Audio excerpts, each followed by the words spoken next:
Fala galera, tudo bem? Bem-vindos a mais um episódio de Desobediência Produtiva e hoje eu vou entrevistar pela primeira vez, eu nunca fiz, eu confesso, tô bem empolgado com essa entrevista porque eu fui apresentado a esse perfil que está aqui hoje por um amigo que nós temos em comum e pela primeira vez eu vou entrevistar um chefe de cozinha da alta gastronomia e detalhe, ele não está aqui por acaso, mas sim pelo comportamento disruptivo e por ter aquele que é considerado o grande slam, se a gente fizer uma analogia ao esporte, da cozinha, dos grandes chefes de cozinha, que é ter uma estrela Michelin. O máximo que você pode conseguir, depois a gente vai explorar um pouco mais desses assuntos aqui com ele, são 3 estrelas, mas ele, aos 34 anos, já garantiu a estrela Michelin e é um dos grandes nomes da gastronomia no Brasil, na América do Sul. Eu tenho o prazer de receber aqui hoje o Luiz Felipe Souza, que está à frente do restaurante Evai. Obrigado. Tudo bem, cara? Obrigado, tudo bem. Prazer enorme estar aqui, uma honra. Obrigado pelo convite. O prazer é meu. E eu fiquei tão empolgado com a propaganda que um amigo que temos em comum fez de você, da sua comida, do seu comportamento, que eu falei, cara, vamos bater um papo com esse cara. Vamos entrevistar o Luiz Felipe para saber o que existe por trás desse cérebro, né? O que existe nessa mente, nesse cérebro tão criativo que conseguiu de cara uma estrela Michelin. Conseguir uma estrela Michelin aqui para o nosso público. Eu já te fiz essa pergunta nos bastidores um pouquinho antes da gente começar a gravar. É algo muito complexo, é muito difícil, Luiz? Assim, são poucos... no cenário que a gente tem de gastronomia do Brasil, são poucos restaurantes que têm estrela Michelin. Se eu não me engano, são 9 em São Paulo, no total que tem 1 estrela, e 2 que tem 2 estrelas. Dentro de um panorama que a gente deve ter quase 600 mil estabelecimentos gastronômicos. Né? Uau! Ou seja, é uma realidade muito particular. Para você ganhar uma estrela Michelin, você passa por uma série de avaliações anônimas. Eles enviam seus inspetores, são qualificados pelo guia. Não sei se você sabe a história do guia Michelin. Eu queria que você me contasse. Na verdade, o guia Michelin nasceu da empresa de pneus, né? Como um incentivo da própria empresa para incentivar as viagens, para que se tivesse mais consumo de pneus. Tá. Então, na França, eles fizeram um guia ali na França para que selecionaram alguns restaurantes que valessem a viagem. Então, tanto que a distinção 1, 2 estrelas tem a ver com o quanto vale o desvio da sua viagem. Então, você está numa trajetória, 1 estrela vale o desvio, 2 estrelas vale muito mais o desvio, 3 estrelas vale realmente um desvio grande para você ir até o restaurante. Legal. E aí, na França, eles treinam esses inspetores, enviam a fazer essas visitas anônimas. Normalmente são de 3 a 4 visitas por ano, sempre anônimas. E aí, no final do ano, existe uma certa uma cerimônia, né? Convidam-se alguns os estabelecimentos que foram visitados.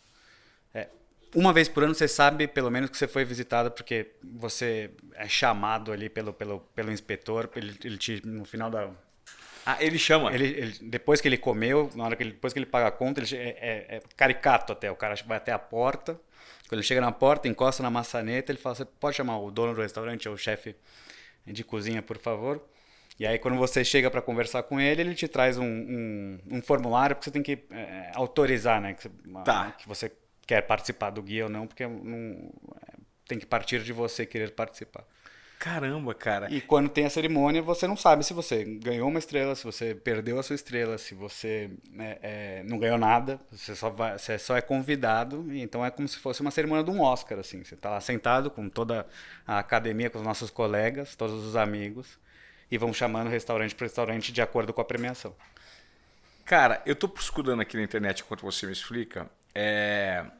Como é que é o nome daquele filme que o Bradley Cooper faz, um chefe de cozinha? Pegando Fogo. Pegando Fogo. É o Bradley Cooper, não Bradley faz? Cooper, exato. E ele mostra todo o drama, a dificuldade e a obsessão dele no caso, que tem um problema com álcool e com... Enfim, ele é um viciado, mas é um super chefe de cozinha. E talvez aquele filme, ele passa um pouco da rigidez e do rigor que existe em relação a uma estrela Michelin? Sim, assim, óbvio que é um filme hollywoodiano e você tem uma certa... Tem um romantismo forte em torno tanto da parte da cozinha e muita coisa exponencial explorada ali de uma maneira caricata até da vida do cozinheiro, claro, do chefe de cozinha e da parte do guia Michelin também. Mas talvez dessas obras que a gente tem na TV e de filme e cinema, é a que mais retrata bem assim, esse cenário do que é um pouco essa vida e a perseguição de um chefe de cozinha para este caminho. Legal. Também, porque é uma busca de quase uma obsessão, assim, é uma busca obsessiva você, esses prêmios da gastronomia, vamos dizer assim, pela própria profissão, né? Porque é uma profissão que ela te pede essa profissão te pede um investimento que é o investimento mais caro da vida de um ser humano, que é tempo. Né? E é o tipo do tempo que não é todo mundo que está afim de investir. De entregar, né, meu? Porque é o tempo do final de semana. É o tempo do aniversário dos seus familiares. É o tempo do Dia dos Pais, do Dia das Mães, do Natal. Porque a gente trabalha exatamente na hora que está todo mundo comemorando. Claro. Então, servindo. Exatamente, servindo. Então você tem que realmente estar comprometido e gostar de trabalhar. De trabalhar. Tem que ter prazer com isso. Tem que ter prazer de estar trabalhando nesse momento. Então, como é algo que não é todo mundo que está realmente disposto, passa a ter uma certa relação obsessiva com essa profissão, assim, né? De você ter uma relação de amor e ódio a todo momento. Tá. Né? Até mesmo você precisa do reconhecimento para você continuar vendo resultado naquilo que você faz com tanta entrega, com tanto amor, com tanto tempo, né? Exato, exatamente. E também tem um pouco... ser chefe de cozinha tem uma coisa... Quando você começa a caminhar para um lado autoral, você ter sua própria cozinha, porque você começa na profissão sendo um cozinheiro. Chefe de cozinha é como se fosse uma posição dentro de uma cozinha, né? Então imagina que você é o CEO de uma empresa. Tá. Você é o camisa 9, você é o centroavante do time. Técnico. Técnico. Para ser melhor, você é o técnico. Na verdade, você pouco faz dentro do campo. Você mais planeja, gerencia, você dá ordens para o teu time jogar, mas você, na verdade, fazer o gol você não faz. Quem faz o gol é o teu time. O chefe de cozinha, o cozinheiro é o cara que realmente está dentro que é o que eu escolhi para fazer na minha vida, na verdade, né? Que é cozinhar, que é a parte gostosa, que, assim, que é aquilo que me moveu de paixão. Tem o lado criativo, né? Que é a parte de criar os pratos, os menus, enfim, de criar a logística do serviço, de criar como a gente vai receber, como a gente vai servir, o que a gente vai servir. Mas a parte de execução está sempre na mão do cozinheiro. Com as suas diretrizes, com as suas orientações. Com as minhas diretrizes. Mas ainda tem na mão do cozinheiro sempre o poder do livre-arbítrio, né? Ele, se ele quiser, como no próprio filme Pegando Fogo, o cara pode literalmente acabar com o teu... Não sei se você lembra dessa cena que o... Lembra, sabotagem, que o cara assim, pode acabar com o teu trabalho ou ele pode... levantar. Fazer o gol de letra. Então, para o chefe de cozinha, você acaba desenvolvendo uma certa relação também um pouco egoísta com o teu trabalho, que é um palco, que você precisa de plateia, e a partir do momento que você se coloca neste ponto, você precisa de aplauso. Entendi. E aí você começa a buscar esse reconhecimento, que vem por conta dos prêmios, dos guias, ou de um cumprimento de um cliente, né? Ele fala, pô, que comida legal, obrigado, estava muito bom, muito obrigado. Então é aí que você começa a desenvolver essas outras coisas dentro da profissão do chefe de cozinha, essas sistemáticas, que aí o filme retrata muito bem. Legal. Como é que começou isso aí, Luiz? De onde veio? Você está com 34, esse insight, essa inspiração, onde você percebeu? Vou ser cozinheiro. E depois se transformou num chefe. Bom, na verdade eu não tinha nada para ser cozinheiro, cara. Assim, eu nem imaginava que eu ia ser cozinheiro. Eu venho de uma família completamente privilegiada economicamente, né? Estudei em colégio particular no Rio Branco, aqui em São Paulo. Fiz administração de empresas na SPM. Trabalhava no HSBC, fazia análise de crédito para empresas corporate. E em algum momento da minha vida, quando eu já estava estagiando no banco, né? De repente minha vida virou de cabeça para baixo.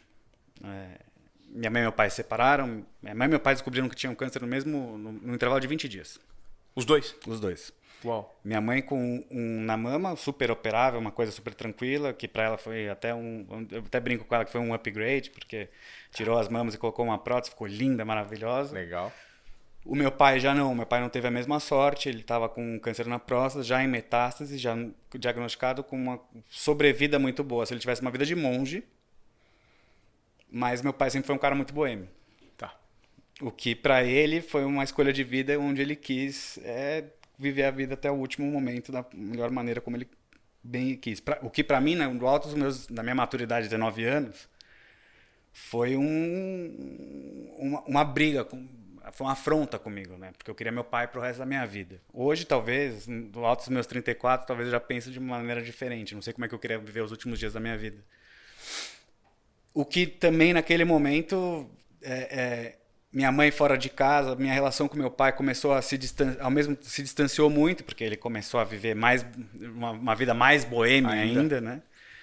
E o único momento que eu tinha com meu pai, por incrível que pareça, era na mesa. Então, porque não tinha ninguém que cozinhava dentro de casa, porque a gente vive essa sociedade machista onde a mulher sempre está a cargo de cozinhar, então o homem nunca sabe cozinhar, né? Hoje em dia as coisas estão mudando um pouquinho, mas claro. A mulher, minha mãe que cozinhava, então quando minha mãe saiu de casa, o único momento que a gente tinha de relação de pai e filho que funcionava realmente era o que a gente vai comer. E eu comecei a cozinhar um pouco com meu pai, já tinha essa coisa da doença que castiga muito, né? O ser humano mexe muito com o apetite. Eu cozinhava para meu pai, mas de uma maneira muito arcaica e coisas muito... Amadora, sabe, né? Amadora, churrasco, montava lá a churrasqueirinha ali na varanda do apartamento, a gente fazia um churrasquinho e tal. Até que chegou um momento que meu pai faleceu, e foi um momento que eu me questionei na minha vida, porque eu tinha que tomar uma decisão muito séria, né? Assim, eu tive uma vida muito privilegiada, vivia numa bolha, quando de repente tudo mudou e eu me deparei com muitas responsabilidades nas minhas costas. E aí, o que eu quero fazer na minha vida realmente? É isso que eu quero?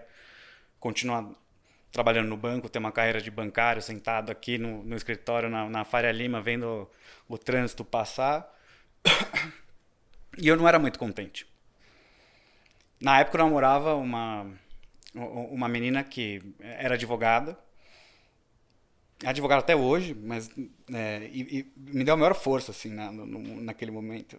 Ela falou, cara, se não é isso que você quer, você troca, porque eu não sei, eu já tenho 28, ela era um pouco mais velha, 26, 28. Eu não sou muito contente com a minha profissão. Se você quer trocar, troca agora, porque eu nos meus 26 eu não consigo trocar. E aí eu comecei a me perguntar, comecei a pensar em várias outras profissões possíveis. Eu sempre fui muito direcionado na minha família para fazer administração de empresa. Ou era administração ou era economia. Tá. Nunca tive espaço para pensar em outras coisas. Aí pensei em psicologia, pensei em sair da administração e até fazer economia e tentar continuar na área. Quando me lembro daquele momento de ter visto uma capa da Times, que estava o Alex Atala, o David Chang e o René Redzepi, os 3 maiores cozinheiros daquele momento. E eu, cara, ser cozinheiro é como se fosse ser um rockstar. E eu tava com aquela coisa meio muito afetiva com a perda do meu pai. Eu falei, talvez esse seja um caminho para mim, né? Porque essa relação que eu ficou muito desgastada, ficou muito machucada com meu pai. E esse momento, sabe, que a gente tinha na mesa, que significava muito. Talvez este realmente seja o significado da minha vida para algo que vai me dar valor, para algo que eu realmente vá querer trabalhar. E aquela coisa aquela frase ficava martelando na minha vida, né? Trabalhe com alguma coisa que você realmente goste, que você nunca mais vai trabalhar pro resto da sua vida. Claro. E eu falei, tá bom, vou fazer, vou tentar. O problema, a faculdade de gastronomia, ela é tão cara quanto uma faculdade de medicina particular, ou quase tão cara. Uau, eu não sabia. É cara mesmo. Eu já vinha de uma faculdade de administração que também não é muito barata, na SPM também não era muito barata. Eu tinha ficado com o apartamento do meu pai, com uma herança. O salário do banco, ele era ok. Era um bom salário. Uhum. Só que eu tinha que optar. A graninha que eu tinha guardada, ou eu pagava o condomínio, um apartamento em Higienópolis, velho, daqueles grandes, as despesas do meu carro, enfim, etc e tal. Ou eu pagava a faculdade, ou seja, eu tive que recorrer à minha mãe, né? Mãe, então, pode me ajudar ou a pagar as despesas de casa ou a pagar a faculdade? Ela falou, cara, por quê? Porque eu quero fazer gastronomia. Você tá maluco, vai fazer terapia, você tá louco. Cara, ficou louca. Eu passei uns 3, 4 meses tentando convencer ela. Até que um belo dia ela falou, cara, assim, tá bom, beleza, vai. Faz o vestibular primeiro, mas ridículo. O vestibular de gastronomia era uma coisa... prestou, passou, né? Tá. Mas assim que você se matricular, a primeira coisa que você vai fazer é procurar um emprego na área. e vai começar a trabalhar na área. Porque naquela época também existia um boom as faculdades de gastronomia estavam começando a aparecer como uma profissão realmente. Muita gente estava entrando nessa profissão. Só que a realidade da profissão do cozinheiro é muito dura para aquilo que se vende na faculdade. Tá. Porque se vende na faculdade que você vai ter a vida do chefe de cozinha, que não é a vida do cozinheiro. É o velho sonho do jogador de futebol. Exato. Eu quero ser jogador de futebol para ser o Neymar, o Messi, o Ronaldo, o Cristiano Ronaldo, né? Exato. Então, muita gente entrava na faculdade, mas assim, poucos convertiam em profissionais. Pra você entender, da minha classe na faculdade, 2 trabalham na área até hoje, de uma turma de 60. O resto migrou tudo de profissão. Ou nem terminou. É para poucos, né? É realmente para poucos. E aí bom, beleza, falei, tá bom, pode deixar que eu vou procurar um emprego na área. Me matriculei, eu morava em Higienópolis na época. O bonitão aqui, com a sua experiência corporativa, o que fez? Colocou um terno. Isso eu tô falando há quase 15 anos atrás, né? Onde a realidade das cozinhas também eram diferentes do que é hoje em dia, tá? Então, a profissão de cozinheiro 15 anos atrás era uma profissão onde a grande maioria dos cargos eram ocupados por profissionais, excelentes profissionais, mas que entraram na profissão não por escolha, mas não por carreira, mas como um emprego. Tá, pô, o que eu tô precisando de um emprego, o que tem para fazer? Sei lá, coisas que precisassem de pouca capacitação, mas que oferecessem espaço para se capacitar ao longo da profissão. Tá. Né? E aí coloquei meu terninho, comecei a espalhar currículo por Higienópolis. Aí tinha restaurantes bem legais ali em Higienópolis na época, tinha o Carlota, tinha uns restaurantes do Beni Novac lá, uns 3, 4, fui lá. E, cara, todo mundo dava risada na minha cara, porque meu currículo só tinha experiência do banco, né? Um moleque todo engomadinho, de terno e gravata, uma realidade que não existia, né? E eu não entendia porque as pessoas davam risada na minha cara. E aí ninguém me chamou, obviamente, para nenhum emprego. Me apliquei para umas entrevistas online e tal, mandei para uns hotéis e tal, tentei de tudo, porque eu precisava do emprego para poder entrar na faculdade, para minha mãe pagar a matrícula, né? E aí me chamaram para uma entrevista num grupo grande, de luxo, um hotel de luxo aqui em São Paulo, restaurante Fazano. E aí fui eu com o meu terninho. Aí deu certo o terno. Aí o terno foi perfeito. Foi perfeito, porque aí eu fui com o meu terninho, sentei lá no lobby do hotel Fazano, sentei lá, fiquei esperando, cara, umas 2, 3 horas, porque o chefe estava ocupado, estavam inaugurando o Gero de Brasília, a reunião acho que estava tomou muito tempo. E eu fiquei lá 2, 3 horas de terno no lobby do Fazano e todo mundo achava que eu era um cliente. Então, vinha um senhor, quer alguma coisa, uma água, tal, um café, tal, não sei o quê. Eu falei, não, tudo bem, tô esperando só o chefe Salvatore. Tal. E é isso que o chefe Salvatore veio, fez a entrevista. Acho que ele ficou com dó de mim, na verdade, porque eu fiquei esperando 2, 3 horas. A entrevista durou 5 minutos. Qual é o seu nome e tal, não sei o quê. O que você faz? Tá bom, pode começar amanhã. E aí eu consegui um estágio não remunerado no Fazano, que logo depois pintou uma vaga na pia. Para lavar pia, para lavar prato. Eu pedi para ir para a vaga e fui, cara, do Fazano eu fiz todas as praças dentro da cozinha. Todas, passei por salada, massa, carne, até que o momento que o chefe saiu de lá. Ele foi para um outro restaurante, me convidou para ir com ele. E ele foi para outro restaurante, me convidou, eu fui indo, até que eu virei o braço direito dele. Qual chefe? Salvatore Eloy. Salvatore, puta.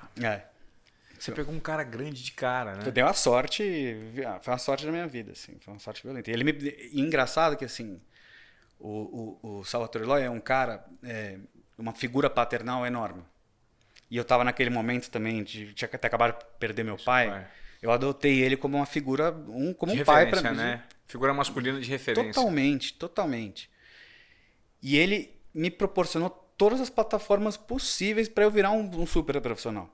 Cara, eu não sabia pegar na faca como um profissional dentro da cozinha. Você falou que você passou por várias praças, né? Depois que você sai do prato, né? Da pia que você falou. Uhum. Qual que é o próximo estágio? Bom, hoje, naquela época, o correto, né? Porque hoje em dia já não é meio assim. A galera quando sai da faculdade, já quer outros caminhos. Mas o correto é você ir para a praça fria, que a gente chama, né? O garde-manger. Porque hoje em dia quase não existe garde-manger. Essa é uma coisa meio arcaica da cozinha francesa, da escola do Escoffier. O garde-manger é aquilo que faz salada, os carpaccios, as terrines, né? Aquela que mexe com tudo, sabe? Mexe com açougue. Então, esse é o primeiro passo. Depois você vai para a parte do fogão, porque já é uma coisa mais complexa. Imagina que assim, você lida com a dinâmica do restaurante, que é o Just-in, né? O cara chega, te canta um pedido, você produz como se fosse uma fábrica. Entra a demanda de um pedido, você produz na hora e entrega. A cozinha fria, você tem uma dinâmica a menos, que não é o calor. Que não é o calor. Legal. Então, tudo que você cozinha na cozinha fria, dificilmente o ponto passa. Não sei que alguma coisa, por exemplo, um ceviche que você coloca o limão, a mais. Vai cozinhando, depois de um tempo o negócio fica ruim, mas muito mais tempo do que você esquecer um peixe no fogo. Claro. Então, por isso que o caminho correto é você começar pela cozinha fria, porque é um pouco menos complexo do que é dentro da cozinha quente, que você tem o calor acontecendo, tem que lidar com o tempo da massa cozinhando, o tempo do arroz cozinhando, o tempo da carne, o tempo do peixe. São várias coisas ali que estão acontecendo. E aí foi o que aconteceu. Então, você, ao passar por todos esses processos com o Salvatore Illoy, você foi assimilando e pegando experiência. E quando você percebeu que de fato você tinha talento para aquilo? Porque talento também é... Eu estou lendo um livro muito interessante, Mindset, que explica que temos dois tipos de mindset. O mindset fixo, as pessoas têm dois tipos. Um é o fixo e o outro é o mindset de crescimento. Pessoas com mindset fixo são aquelas que normalmente acreditam que se de cara elas não vão bem em determinado tipo de ocupação, ação ou desempenho de tarefa, ela não nasceu para aquilo. Né? Então, isso tem bônus e ônus. O bônus é que se você vai muito bem, você se acha a última bolacha do pacote. Né? E se você vai mal, você fala assim, não, eu não nasci para isso. E pelo contrário, todos nós somos por meio de insistência, persistência, constância, insistência num hábito mesmo, você pode sim melhorar, independentemente da sua predisposição genética ou não. Que são as pessoas de mindset de crescimento. Pô, não sou bom no beach tênis, mas se eu fizer muitas aulas do beach tênis, em algum momento eu vou ficar bom. Essas são as pessoas que sabem que por meio do esforço, acreditam que o esforço leva. E é o que de fato acontece, é o esforço. Quando é que você percebeu que esse esforço estava compensando? Você falou, cara, me encontrei aqui e tirei a sorte grande de ter um cara desse do meu lado. Cara, assim, talento... Eu nunca acreditei em talento dentro da cozinha. Assim. Talento eu lido a todo momento com outras coisas. Assim. Eu jogo tênis, eu vejo gente que é talentosa realmente... E eu vejo a diferença que é um cara que tem talento e um cara que não tem talento para certas coisas, como eu, por exemplo. Eu sempre sou o cara do esforço, né? O esforçado. Mindset de crescimento. Exato. O que aconteceu comigo foi que, quando eu decidi ser cozinheiro, todo mundo ao meu entorno falou, cara, você tá louco. É impressionante. Né? Todo mundo botou a pilha errada, assim. Isso não vai dar certo. E isso funcionou muito bem para mim. Da maneira reversa. Porque eu não tinha escolha. E acho que isso é a coisa mais linda do ser humano, assim. Porque a hora que você não tem escolha, cara, não tinha como não dar certo. Eu sabia... O dia que eu entrei dentro do Fasano para fazer um estágio no remunerado, eu sabia exatamente aonde eu queria chegar. Eu nunca imaginei que eu ia ganhar uma estrela Michelin, ou que eu ia ter um restaurante como eu tenho hoje. Mas eu sabia que eu ia ter sucesso nessa profissão. Legal. E que eu precisava ter sucesso nessa profissão. Por quê? Porque eu fui atrás da minha mãe e pedi para minha mãe, que é a única pessoa que me restava no mundo, a quem eu necessitava do respeito, eu dei a minha palavra para ela, que eu falei, não, é isso que eu quero, e eu tenho certeza que é isso que eu quero. E eu preciso te provar que eu tô certo. E você não tem noção, o começo da minha carreira, o quanto foi difícil. Porque eu era um playboyzinho que falava inglês, espanhol, vinha do banco, tinha carro, dentro de uma realidade muito dura. Porque o salário de um cozinheiro naquela época, por exemplo, cara, nunca vou esquecer, meu primeiro salário era R$612. O salário do estagiário do banco, naquela época, era 1.970 e pouco. Mais de 3 vezes o salário. Pra você parar o carro nos Jardins, na rua, com o cara que guarda a vaga para você, era R$600. Só de caixinha ali. Só de caixinha. Então, o cara que me recepcionou na cozinha, por exemplo, ele já me olhava muito torto. Ele já me olhava como eu fosse um intruso. Ele, cara, o que você está fazendo aqui? Atrapalhando o nosso ambiente. Por que você tá vindo para cá? né? Não faz sentido para mim você tá querendo estar aqui dentro. E aconteciam umas coisas assim muito loucas, assim, eu queria aprender. Então eu tava na salada lá e todo momento que eu tinha um tempo livre eu ia lá pro fogão dar uma bisbilhotada, abrir meu olho, falar, cara, me ensina e tal. O cara quando ia mantecar um risoto lá, colocar manteiga e o grana padano na hora de bater, cara, era impressionante, os caras colocavam as costas na frente assim para eu não ver o que tava acontecendo. Eu cheguei a um ponto ali dentro da cozinha de um cara tá com uma faca no meu peito e falar, cara, eu vou te furar. Porque eu era o patinho feio, porque entre aspas, eu não deveria estar ali. Sabe? Você não pertencia àquele ambiente. Eu não pertencia àquele momento. E para conquistar essa galera toda, assim, porque eu era um corpo estranho. Literalmente era um corpo estranho para eles, entendeu? Demorou ali uns 2 anos, cara. Uns 2 anos e eu voltava para casa assim, morrendo de raiva, chorando. Puta, vários dias chorando, voltava morrendo de raiva. Cara, eu voltava todos os dias ali, cara, não, é isso que eu quero. Não tinha. O pão que eu tiver que comer ruim, que o diabo tiver amassado, eu vou comer. Por quanto tempo for. E eu tinha esse mindset, eu tinha, entendeu? Legal. E esse mindset também de humildade. Esse cara que me virava as costas, esse cara que me apontou a faca, esses caras foram os meus mestres. Legal.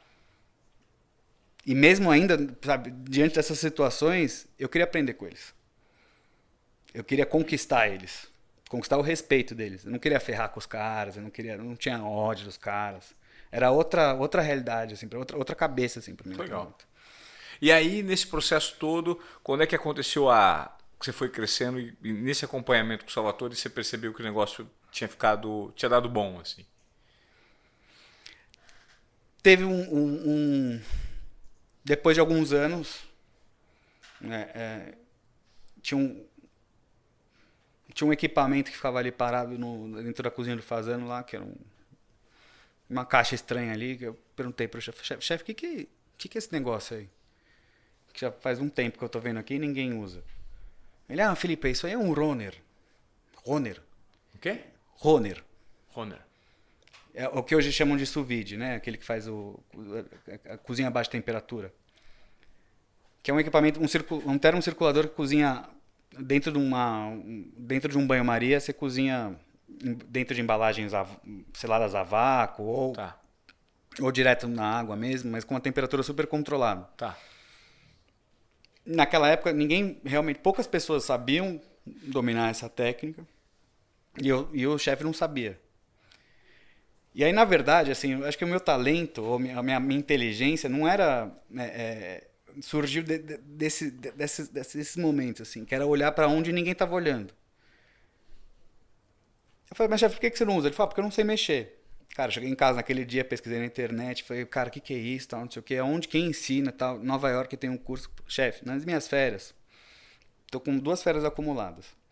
Tem um curso de 3 meses em Nova York, posso pegar esses 3 meses e fazer um curso lá que é sobre isso, cozinha a baixa temperatura e sous vide e tal, não sei o quê. Fui, fiz um curso e voltei. E eu sempre comecei a me especializar em coisas onde o Salvatore não era onde ele não tinha domínio. E aí eu comecei a criar campos para mim de experiência onde eu conseguia complementar o trabalho dele. Complementariedade. Você percebeu no que ele era bom e foi atuar no que ele não era. Exato. Então, assim, a gente começou a criar uma certa cumplicidade também ao longo desse tempo. A gente trabalhou quase 10, 11 anos juntos. E aí, acho que foi aí que eu comecei a perceber realmente que assim, acho que E foi quando eu comecei a entender também o meu caminho de cozinheiro, que era completamente diferente do caminho dele. O que eu gostava de fazer, qual era a minha pegada de cozinha, qual era o restaurante que eu queria ter, qual era a minha estrada. Né? Apesar de a gente ter uma estrada que foi caminhando durante muito tempo junta, né? Eu sabia, já comecei a ver, talvez isso aqui seja o caminho, aqui que eu gosto de fazer. E a gente tem cozinhas completamente diferentes hoje em dia, né? São 2 restaurantes completamente distintos. Qual é a sua pegada de comida, de cozinha? Eu sou um cara muito criativo, sempre fui. Acho que isso sempre, nunca foi. Sempre fui um cara meio inquieto, sempre fui. Então a gente. Sempre foi desobediente e produtivo. Sempre. Hoje o Eva é um restaurante que dialoga muito entre uma caixa criativa que fala entre Brasil e Itália. Por quê? Eu trabalhei quase mais que uma década, mais ou menos, com o Salvatore Loi, que é um craque de cozinha italiana. A minha parte Então, técnica, meu berço de cozinha dentro da cozinha sempre foi a cozinha italiana. Então, aprendi massas, risotos, né? Meu raciocínio, meu hardware, ele é cozinha italiana. Ao contrário, né? O meu software é cozinha italiana. Mas o meu hardware, eu sou brasileiro. Né? E aí chegou um ponto, cara, que assim, eu não me sentia verdadeiro no que eu estava fazendo. Porque eu sou o cara que comeu arroz e feijão também todos os dias, como todo mundo, né? Arroz, feijão, bife, batata frita, um ovo frito, picadinho, feijoada. E chega um momento que você não começa a se sentir...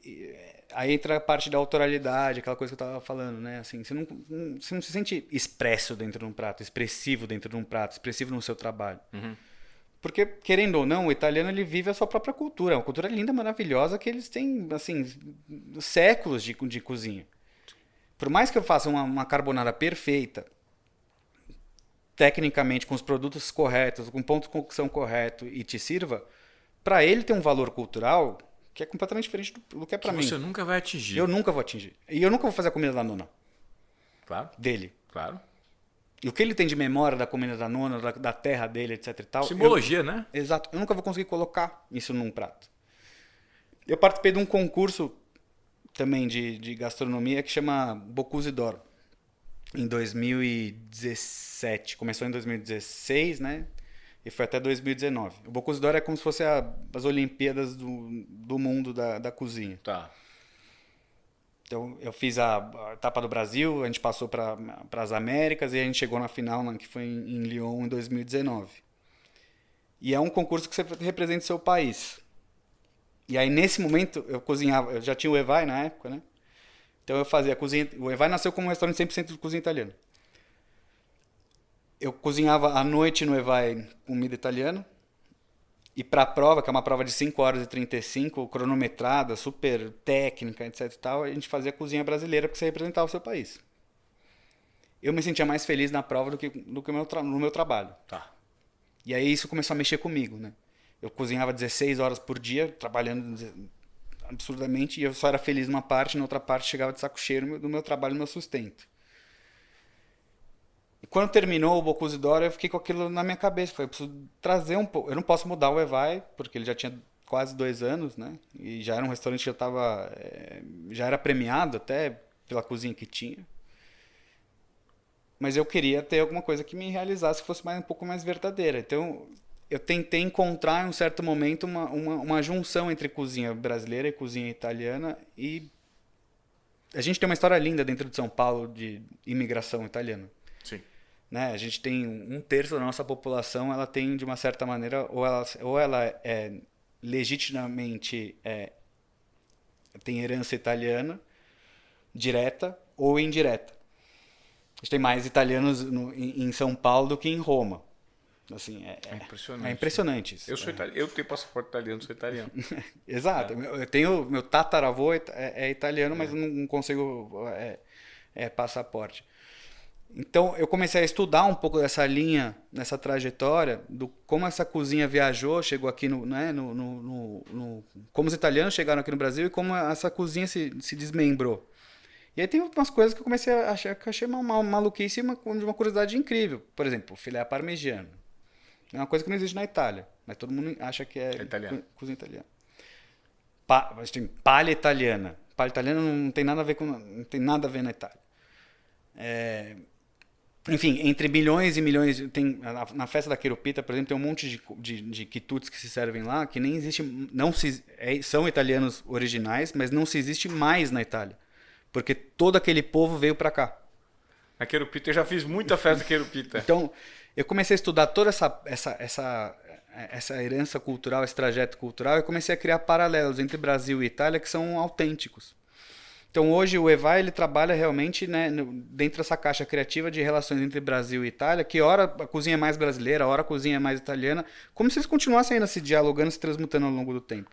E aí, para mim, é um puta de um prazer, porque eu posso colocar coentro na minha comida com propriedade, posso trabalhar com produto nacional, né, que hoje estão num momento incrível, né, de uma qualidade absurda e que faz realmente sentido, e eu me sinto extremamente verdadeiro com o que eu estou fazendo. Eu não me sinto somente uma ferramenta de algo que eu aprendi e estou executando. Eu estou realmente me expressando do fundo do meu coração, algo que tem a ver com a minha cultura e com uma história dentro da minha cidade. Né? Assim, pô, a gente tem uma pizza aqui em São Paulo, por exemplo, cara. Nossa. Que não existe em nenhum lugar do mundo, que não tem nada a ver com a pizza na Itália. Nada a ver com a pizza na Itália. Mas você não pode falar que essa pizza é italiana, você não pode falar nem que essa pizza é brasileira. O que ela é? Ela é fruto desse encontro, dessa cultura. Qual que é a melhor pizza de São Paulo pra você? Cara, eu tenho algumas preferidas. Conta pra mim. Eu tenho um amigo que faz lá longe, na Zona Leste, na Vila Nália, que é o Antônio Maiolica. Tem um mestre pizzaiolo enorme da Leggera. Essas duas são pizzas autênticas napolitanas. Tá. Aí tem a minha parte afetiva também, que não posso, né, negar, que eu gosto muito da pizza do Camelo, assim, um domingo à noite em casa, que é aquela massa mais fininha, que é outro estilo de pizza. Sim. Gosto muito da brasa, enfim, tem de tudo. Eu vou te convidar para comer uma pizza de um amigo meu chamado Roberto, na Forneria Santo Antônio. Vou te apresentar um lugarzinho em Moema. Legal. Não conheço. Melhor pizza que eu comi na minha vida. Legal. E Então, ele é um cara extremamente, assim, reservado, fechadinho, tá? Anos no... Ele vai ser interessante eu conectar você com ele, tá? Boa. Vou te convidar lá. E também preciso conhecer o seu restaurante. E falando do seu restaurante, qual que é o prato hoje que as pessoas sentam no Evai e ele talvez represente parte dessa dessa caixa criativa que você falou? A gente muda o menu lá, Ivan, 3, 4 vezes por ano. É uma loucura, é um banho de sangue, tá? Que loucura, toda vez que a gente cara. muda. 3, 4 vezes por ano? O Evai hoje ele trabalha só com menu degustação. Só menu degustação. Entendi. Então hoje é um modelo que já vem seguindo, já fazem quase 3 anos. Que a gente serve um menu em 2 horas. Então às vezes ele tem 12 pratos, às vezes ele tem 14, depende do quanto a gente consegue servir nesse período de 2 horas. Né? Tá. Isso posto, então é uma maneira muito dinâmica de se trabalhar ao longo do ano. Tem 3 coisas que a gente tem trabalhado ao longo desses últimos anos que ou continuam sempre no menu ou sempre são revisitadas ao longo do menu. Tá. Uma é a bomba de vieiras, é um pratinho, é uma bocada. É um bombolone, não sei se sabe o sonho, já viu o sonho? Sim.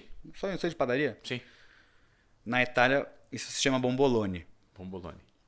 Que é uma massa, um pãozinho frito, recheado com uma creme pasticeira, um creme de confeiteiro, aromatizada com limão siciliano. Eu trabalhei num lugar na Itália que fazia bombas salgadas. Nossa. Que aí tinha com ragu, enfim, com caprese. Quando eu voltei pro Brasil, a primeira coisa que eu queria fazer foi bomba salgada. Ninguém conhece isso aqui, eu vou fazer. Vou fazer. E o primeiro menu do Evai em 2017, fiz uma bomba salgada, então era um pãozinho frito, que tinha vieira, lardo, que é como se fosse um embutido de porco, só a parte daqui de trás, assim, a gordura do porco curada, e tomate confitado. Esse desde o primeiro menu, é a única coisa que eu nunca consegui tirar do menu, porque todos os clientes sempre me pediram de volta. Então todos os menus, acho que eu já fiz uns 15. Esse tem? Essa bomba? Tem, só que a gente faz de uma maneira diferente. Que legal. Então eu já fiz umas 15 versões dessa bomba. Tem um picolé que a gente faz, também já foi salgado, já teve no começo, já teve no meio, e hoje está como pré-sobremesa. E quem faz é a minha mulher, né, que trabalha lá comigo também, que isso aconteceu ao longo da história do restaurante também, que a gente ficou junto, mas nessa história mais recente, que é a chefe de confeitaria, que também já fazem alguns anos que ele está sempre presente, que é alguma coisa que os clientes também eles esperam que isso vá acontecer, né? Que horas vai vir o picolé, qual é esse momento, etc. E o picolé é do quê? Hoje, ele é de baunilha, tomate Nossa, e morango fermentado. Que louco. Baunilha, tomate e morango? Exato. É um picolé? É um picolézinho. Você tá com água na boca aí? E não sei se você lembra aquele Deep Link. Lembro. Então a gente tem esse açúcar explosivo, então ele tem esse açúcar explosivo. Então é uma viagem no tempo também. A gente brinca com essas coisas meio sensoriais lá também, né? Sei. Então, é muito divertido ver o cliente nesse momento, né? Claro. Porque toda vez que ele coloca o picolé assim na boca, tem aquela memória, assim, as pessoas tem essa conexão na mesa, as pessoas ficam, né? E o barulhinho, aquele negócio estourando. Claro. E aí tem um terceiro. Bom, e aí tem o que a gente... Esse não é sempre que tem, mas foi essa é uma sobremesa também que mudou a minha... Que entrou esse momento de ter cozinha mais... essa parte de cozinha brasileira forte dentro do restaurante, que é o pão de mel de abelhas nativas. Não sei se você sabe, as abelhas, conhece os meles de abelhas nativas do Brasil? Porque não, esse é o maior produto que acho que o Brasil tem e é o maior potencial que, assim... Que talvez não seja explorado, que não seja explorado. Pouco explorado, e toda vez que eu coloco para um chefe... Já levei para os maiores chefes, já apresentei para os maiores chefes do mundo, assim, que eu conheci, que eu tive prazer de cozinhar junto em algum evento. De estar junto, e eles ficam loucos, porque o Brasil tem a maior variedade de abelhas sem ferrão. Porque tem aquela abelha africana que todo mundo conhece, que tem aquela bundinha... Sim. Né, a abelha Europa que deriva da africana, né? Exato.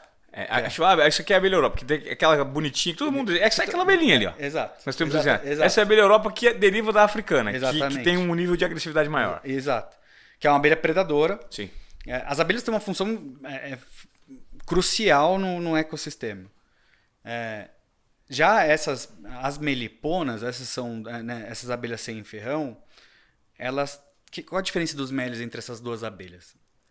As meliponas, elas têm um mel, e cada uma tem um mel completamente diferente uma da outra. Mas elas têm um mel que tem um teor de água muito maior do que de açúcar.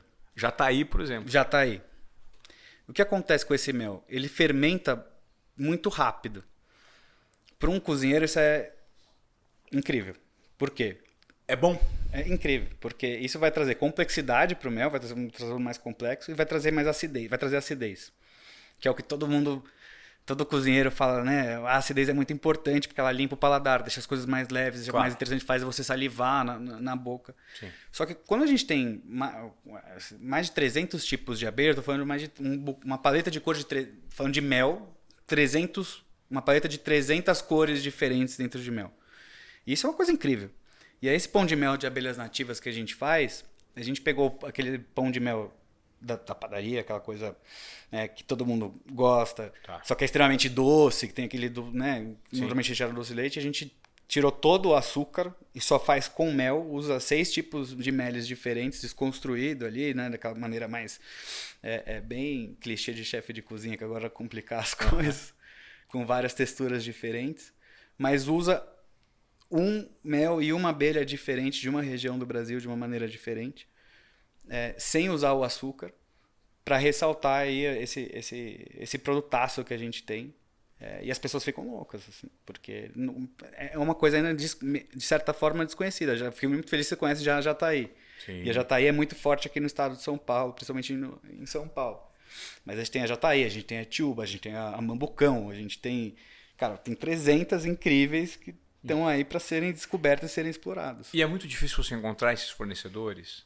Cara, graças a Deus eu conheci há uns anos atrás o Eugênio e a Márcia, que tem uma empresa chamada MB, que eles são garimpeiros, vamos dizer assim, garimpeiros de mel. Eles não são produtores, mas eles são curadores de mel. Tá. Então eles conhecem produtores no Brasil inteiro, incentivam esses produtores a produzir estes meles, compram os meles desses produtores no Brasil todo, invasam e distribuem pelo Brasil. Que legal. E eles estão presentes nos grandes mercados já, hoje em dia, já venceram várias barreiras também, porque é muito difícil vender esses produtos. Até que é caro, né? Super caro. E a diferença também desses meles é que eles não são pasteurizados. Por isso que eles também têm suas próprias características diferentes e também porque eles fermentam. Sim. Já o mel da abelha africana, todo ele tem que ser pasteurizado. Sim. Por isso que a grande maioria, quase todos eles, têm sempre o mesmo gosto.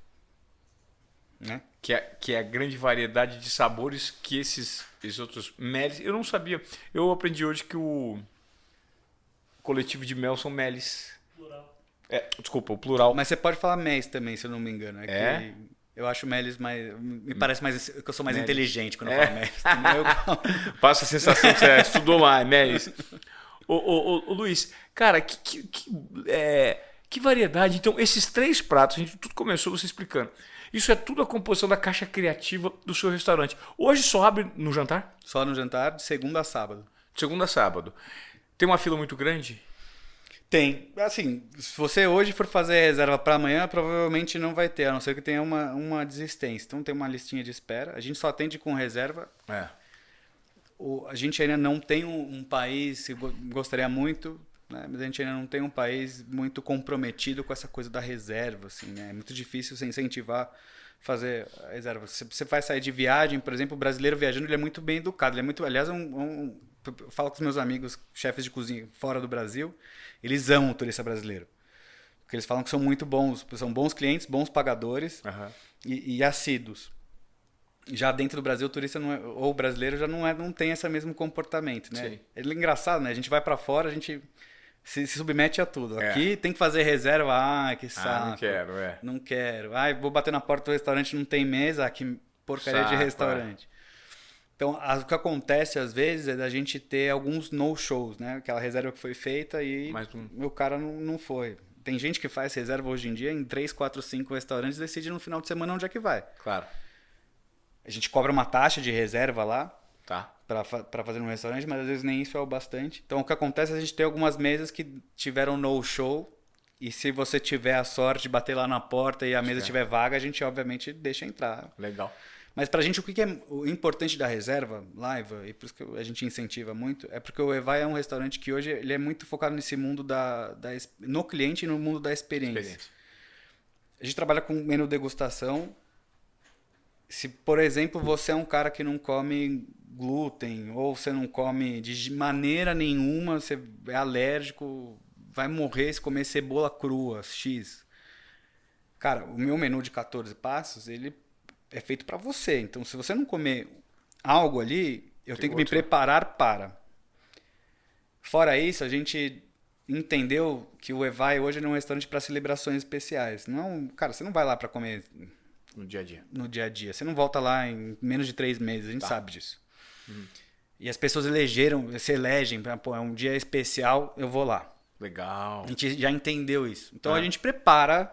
Eu não vou ficar dando spoiler aqui, mas a gente faz o nosso dever de casa, a gente pesquisa sobre o cliente, a gente tenta descobrir a vida do cliente, o porquê que você está lá, se é aniversário de casamento, se é porque está comemorando uma vitória na vida, que seja, a gente prepara algo exclusivo para o cliente que está lá. Mas eu só consigo fazer isso se tem a reserva, feita com antecedência. Claro. Onde eu consigo me preparar para. Se eu não tenho, se o cara bateu lá na porta, não quer dizer que eu vou servir mal a esse cliente, mas eu não vou conseguir entregar o que a gente entende como serviço propriamente dito que a gente quer oferecer, sabe? Pô, reside exatamente aí nessa diferenciação o valor do seu restaurante. Você não é um restaurante convencional, que o cara senta lá e come uma massa, come isso. Não. Você propõe um menu de degustação, que o menu já está ali, é aquele menu. E você vai variando. Quando você descobriu o Evai nasceu assim já? Não, o Evai nasceu para ser um restaurante completamente diferente do que é hoje. Ele era 100% italiano, para ter giro, assim, para ser aquela coisa, aquela máquina de dinheiro.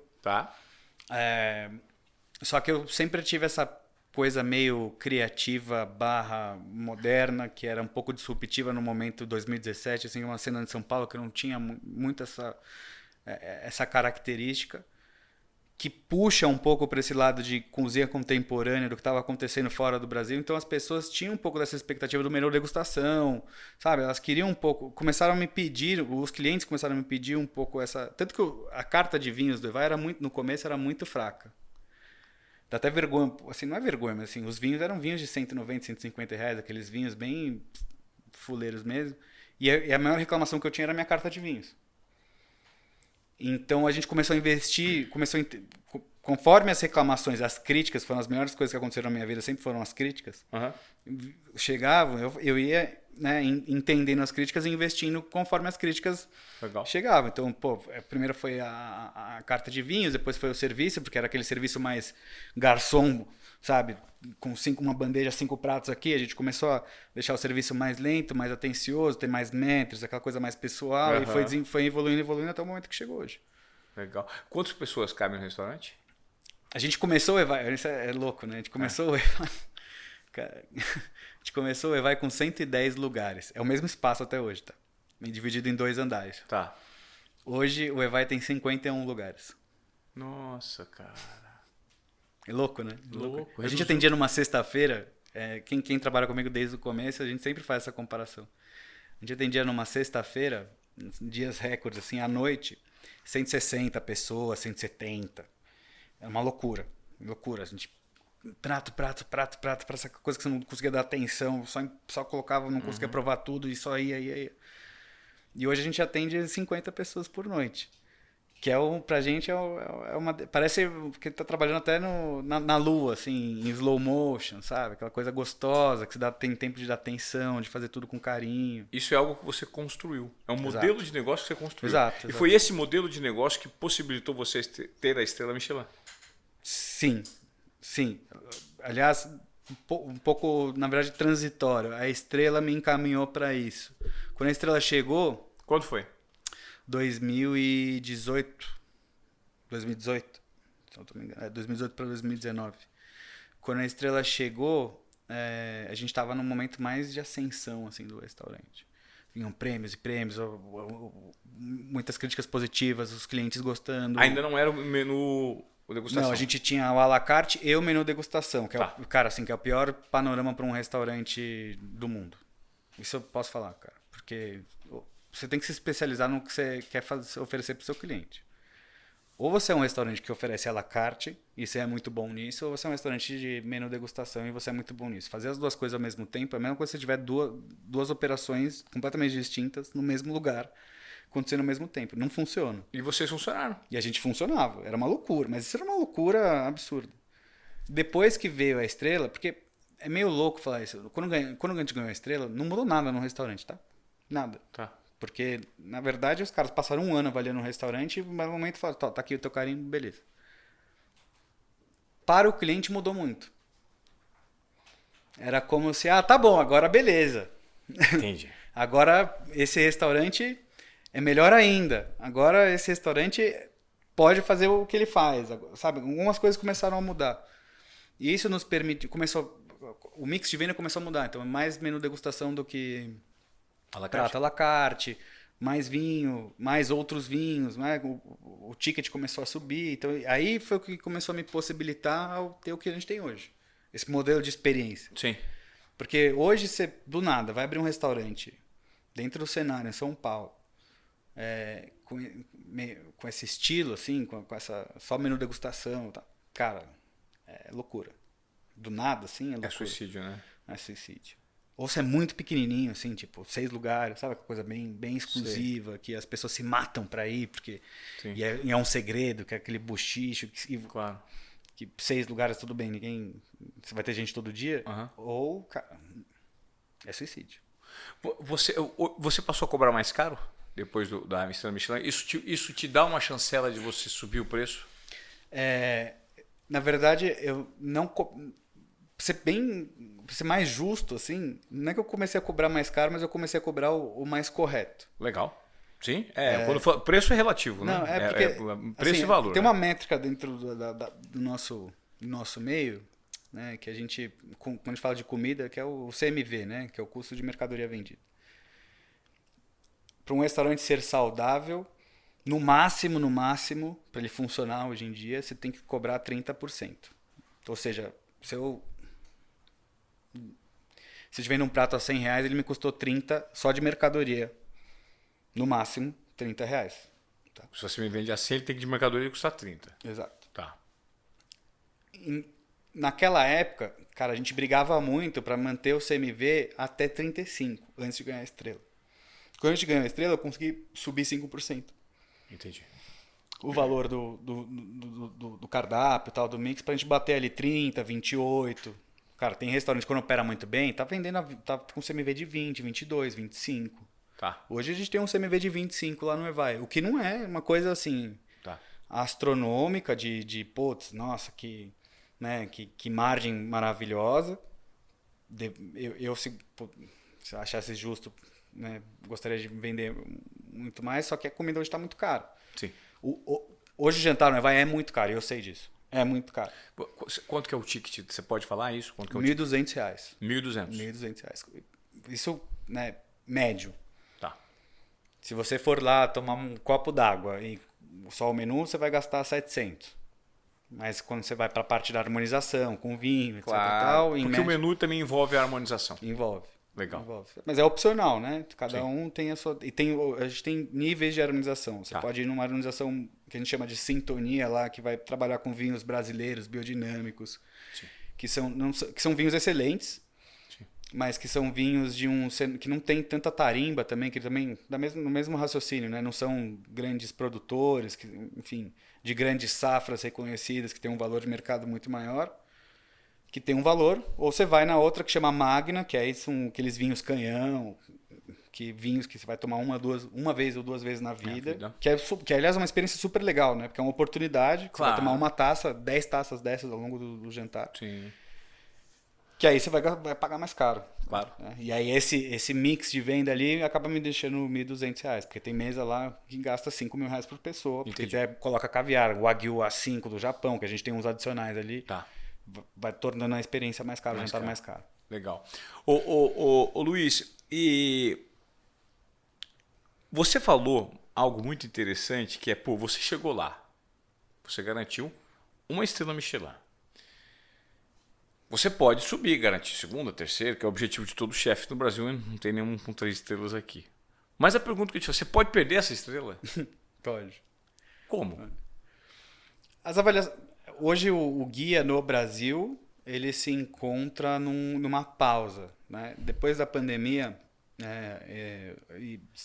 os momentos econômicos e sociais que o Brasil se encontrou por decisão do guia, eles interromperam as visitas do Brasil. Então a gente não tem visita desde... Acho que o último guia oficial que saiu foi 2020, 2021, né? nesse intervalo. E eles divulgaram uma nota que não iam fazer mais visitas até que a situação retornasse. A gente está rezando muito, né, dentro, porque isso para a gente é muito bom, porque isso incentiva muito o turismo, tá?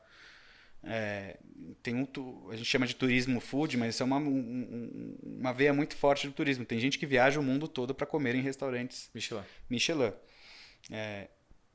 E quando, de ano a ano, se o inspetor for ao seu restaurante e o seu nível de cozinha já não é mais o mesmo, se o seu nível de serviço não é mais o mesmo, se o seu nível de produto não é mais o mesmo, se o nível de experiência no produto final não é mais o mesmo, você perde. Ele vai lá e te tira a estrela, porque afinal de contas ele também tem algo reputacional a defender, né?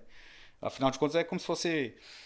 ele te dá uma tarimba, porque ele tem uma tarimba, e se o cliente vai lá por conta dessa tarimba e não está ok, a marca dele também não fica tá legal. Okay. Então ele tira. E nesse caso, isso se transforma em um problema no segmento. Tem muita gente que aposta muito e depois que consegue, e quando dá o passo para trás, a cabeça entra em parafuso. Estou me referindo a chefe de cozinha mesmo. Totalmente, né? Totalmente. Porque aí começa... isso é uma... É um caminho, assim, até que começa a te levar por conta dessa certa obsessão que começa a se criar. Tem um lado... Todo chefe de cozinha, eu não posso dizer isso, tá? Eu tento ser o menos egocêntrico possível. Eu tento tentar o mais pé no chão possível. Mas todo chefe de cozinha, ele é realmente muito egocêntrico. Uhum. Não tem como não ser egocêntrico, né? Não tem como você não gostar de ter essa posição, de ter o ego inflado nesse lugar. A partir do momento que você começa a ser reconhecido, você quer ser mais reconhecido. Por exemplo, o meu grande sonho da minha vida, minha próxima meta, se eu falar, minha primeira meta é querer ganhar mais uma estrela. Claro. Ponto. Existe um caminho que é paralelo a isso, é o lado do business. Para o business, a estrela Michelin fez uma diferença enorme no meu negócio. Enorme, enorme. Se eu olhar milimetricamente o negócio business antes de 2019, depois de 2019... São dois resultados completamente diferentes. Tá. É muito mais atrativo hoje. Isso explica um racional. Ou seja, investir nesse tipo de operação, investir para isso, buscar este sonho, buscar esses objetivos, existe um resultado racional. Mas ele não é exponencialmente, ele não te retorna conforme você investe daqui para frente. Isso é o que a gente conversa entre nós, né? Então, assim, custa muito caro você oferecer o melhor para o cliente hoje em dia. E o que você entrega hoje para o cliente de nível de qualidade, o cliente percebe isso. Ele acumula isso aqui. Essa diferença aqui, ela vai para o espaço. Tá. E isso aqui custa muito dinheiro. Percepção de valor. Percepção de valor. Isso aqui custa muito dinheiro. Então, assim, você entender, lá no EVAI eu tenho 51 lugares. Eu tenho 28 funcionários que trabalham diretamente na operação. 28 funcionários que trabalham diretamente. Ou seja, 14 cozinheiros, 14 pessoas na sala. É um para cada 2 pessoas. Nossa. Isso custa muito dinheiro. Muito dinheiro. O funcionário que trabalha comigo lá, fala na sala, fala 2 línguas. Já não é o mesmo salário que se paga para um que fala uma língua só. Claro. Então o nível de capacitação é outro. O pacote de serviços que eu tenho no meu restaurante é mais pesado. Tá. Putz, o som, o aluguel, Tá. a louça, a taça, então, tudo isso começa a custar mais caro. Isso isso tudo começa a espremer a margem. Então, ao mesmo tempo que isso também começa a aumentar o meu faturamento, também começa a espremer um pouco também a minha margem. Então, e é uma linha que você vai investindo em busca de oferecer o melhor, porque você quer oferecer o melhor e porque você entende que, por consequência, isso pode trazer uma segunda estrela, uma terceira estrela, um segundo prêmio, um terceiro, quarto, quinto prêmio. Este retorno não necessariamente vai te pagar essa conta de volta. Ou vai te pagar na mesma moeda. Eu entendo. O retorno chega uma hora que ele não vem. Que ele não vem. E aí quando você perde, é muito frustrante. Se você perde no meio do caminho, também é muito frustrante. Porque aí você tem 2 perdas. Você tem a perda financeira do que você investiu. Você tem a perda do tempo que você investiu, do teu trabalho que você investiu. Você tem a perda reputacional também. Que para um chefe de cozinha, voltando aqui pro ponto, cara, assim, é muito, muito dura. Voltei a ser ninguém. Exato. Né? Sair do Olimpo. Exatamente. Claro. E o mercado é muito duro com essas coisas. E isso te persegue? É um negócio que te persegue todos os dias? Quando eu digo perseguir, não é de uma maneira ostensiva, assim, aterrorizante, mas é algo que você fala, cara, não posso baixar meu nível. Sim, mas isso sempre. Mas isso também já é uma coisa que nasceu comigo. Então, que é uma coisa que eu sempre lidei muito bem. E aí o EVAI foi fundado também em cima disso. O EVAI sempre foi uma coisa assim, puta, amanhã tem que ser um dia melhor do que hoje. Amanhã a gente tem que fazer melhor do que hoje. Legal. Então eu tenho, né, eu sempre fui um cara muito competitivo, por isso que eu adoro jogar tênis. Então assim, tudo na minha vida sempre correu nesse sentido e isso veio de uma maneira sempre positiva na minha vida. A partir do momento que isso não vier de uma maneira positiva, começar a me fazer mal, aí eu largo tudo e vou para outro lado. Uhum. E eu não tenho problema nenhum em mudar ou assumir isso ou deixar largar de mão, mas isso sempre foi um fator motivador. E é uma coisa que tem na minha cabeça, assim, o perseguir uma segunda estrela, perseguir outros resultados, ou ser melhor, ou fazer melhor do que ontem. Cara, a gente tem uma reunião lá no restaurante todos os dias às 6 horas, antes de abrir o serviço. Que a gente chama de briefing. Isso é tradicional na maioria das operações. A nossa, que em teoria dura 1 hora, meia hora a gente se baseia em tudo que aconteceu no dia anterior e só na parte ruim. E assim, às vezes, a parte ruim cara, pra todo mundo foi bom? Não. Atrasamos 30 segundos de colocar aquele copo na mesa. Atrasamos isso. E é sempre em cima, pra poder perseguir o melhor. Que sabe? incrível, cara. E você me contando tudo isso, então, quando eu paro e penso que um dia, se eu conseguir sentar no EVAI diante de agenda dos valores, eu vou ter uma experiência incrível, né? Que é o que você se propõe. É que a gente espera que você tenha. É assim, é algo encantador. Mas posso falar que é super possível de acontecer, e eu também. Hoje eu sou ok com isso, mas já me fez muito mal. Diante da estrela, diante do prêmio, diante do valor, E diante da exclusividade que hoje o Evai oferece também, né? São 50 lugares, só reserva e tal. Isso gera muita expectativa. Imagino. E esse é o maior inimigo o maior inimigo do meu negócio. Quebra de expectativa. Que é uma coisa incontrolável. Uma coisa incontrolável. Eu não sei o que cada cliente espera da minha experiência, do meu restaurante. Claro. Tem gente que sonha, que devaneia, que vai além, que espera. E que é possível que as pessoas podem ter tido... Você pode chegar lá e ter um jantar do caralho, ter uma comida maravilhosa, mas no final ela fala, putz, mas... Sim. Eu esperava que, sei lá, que fosse cair do céu, que a comida fosse vir flutuando e fosse cair no... Sim. Sempre tem alguma coisinha que isso, cara, pra gente é frustrante também um pouquinho, mas a gente já entendeu que faz parte. Claro. Por isso que é importante ter essa mentalidade do cara, mas a gente precisa ser melhor, não dá pra dar espaço de ter um errinho, não dá pra ter espaço de se acomodar, não dá pra ter espaço de sentar no pudim, não dá pra ter espaço de falar, puta, agora a gente tem uma estrela, tá bom aqui. Por mais que a gente possa não ganhar mais uma estrela, por mais que a gente não possa nunca chegar a 3 estrelas, a gente precisa querer. Legal.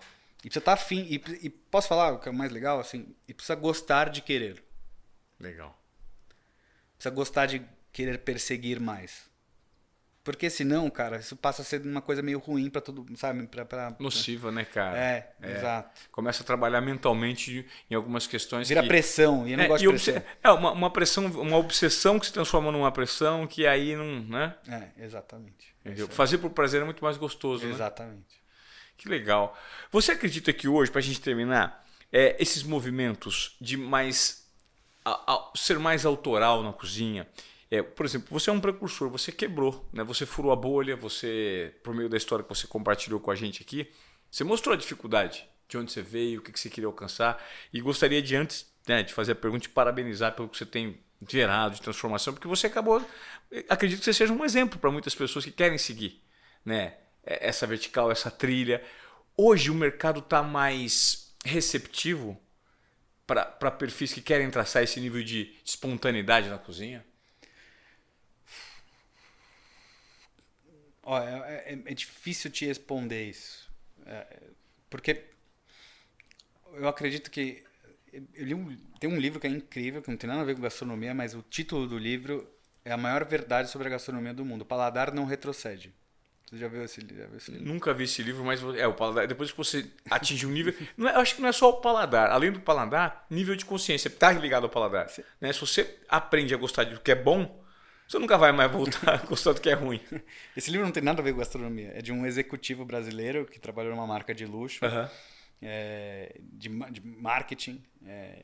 Enfim, e ele, o conceito é basicamente isso. Assim, a partir do momento... É aquela coisa do... Assim, uma vez que você viajou na classe executiva de um avião, você nunca, a econômica nunca mais é a mesma coisa. Né? Por mais que você adorasse viajar, por mais que você ame viajar... mas não, eu quero aquilo lá. Então, uma vez... Isso, para mim, é uma perspectiva muito positiva que, conforme o tempo vai passando, mais pessoas vão estimulando... Aí, olhando para o meu caminho, né? O paladar vai sendo estimulado em geral, né? Mais pessoas estão mais abertas, enfim. E isso não quer dizer... Cara, isso aqui não quer dizer que é maior ou melhor. Eu não odeio essa coisa do melhor ou pior. Tá? Assim, é uma coisa, assim, mais de estímulo mesmo. Existe uma fala que o Malísia... O Rodrigo Malísia, da Cellar Vinhos, ele traz sobre vinhos, que ele promove, o objetivo é promover sempre uma nova perspectiva relacionada a nível de conscientização de vinho. E ele diz o seguinte, o que é bom e o que é ruim não se discute. O que se discute, assim, o seu gosto pode ser seu. Agora, não dá para você discutir se isso é bom. Bom e ruim, eles estão evidentes. Agora, o seu gosto é seu gosto, a gente tem que respeitar. Exato. Agora, produto bom e de qualidade... não se discute com o produto. Total. Né? E para mim essa perspectiva do que ao longo passar do tempo a gente tem uma gama de pessoas assim de paladares mais estimulados, pessoas mais abertas, pessoas mais afins também de procurar e por aí vai. Isso significa que para mim sim, dentro desse caminho sim, cozinhas autorais hoje são mais bem-vindas no mercado. Mas também existe para mim um panorama que, cara, assim, o restaurante, a trattoria, o restaurante familiar, aquele restaurante da tua memória, por exemplo, ele sempre vai ser imbatível. Aquele restaurante que você criou um laço, a comida da tua mãe, a comida da tua nona, isso é uma coisa que é insuperável. Sim. Isso posto, cozinha tradicional, restaurante de cozinha do dia a dia, putz, aquela churrascaria que pra mim, eu tenho um laço afetivo que eu vou todo domingo, vai ser... Estes sempre vão ter seu espaço.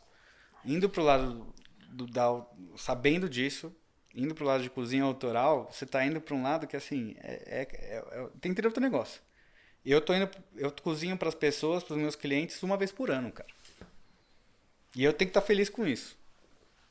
Eu sei que eu vejo meus clientes ali, se eu vejo meu cliente uma vez por ano ali dentro do meu restaurante, duas vezes por ano, cara, isso é a mesma coisa que eu ver você ir todos os dias num restaurante de cozinha italiana, numa trattoria normal. E é isso.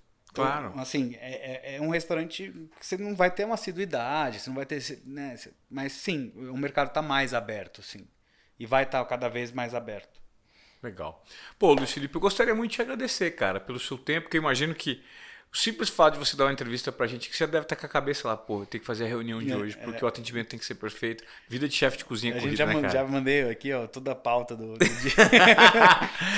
E não pode atrasar, né, cara? Porque o compromisso com o cliente, afinal, nós não podemos colocar uma estrela Michelin em xeque, não é mesmo? Cara, eu gostaria muito de te agradecer pelo seu tempo. Pretendo em breve conhecer o Evai. Vou cobrar a sua visita. Não, quero muito ir, quero conhecer essa gastronomia. A tua é do Matheus, tá cobrado. A minha é do Matheus.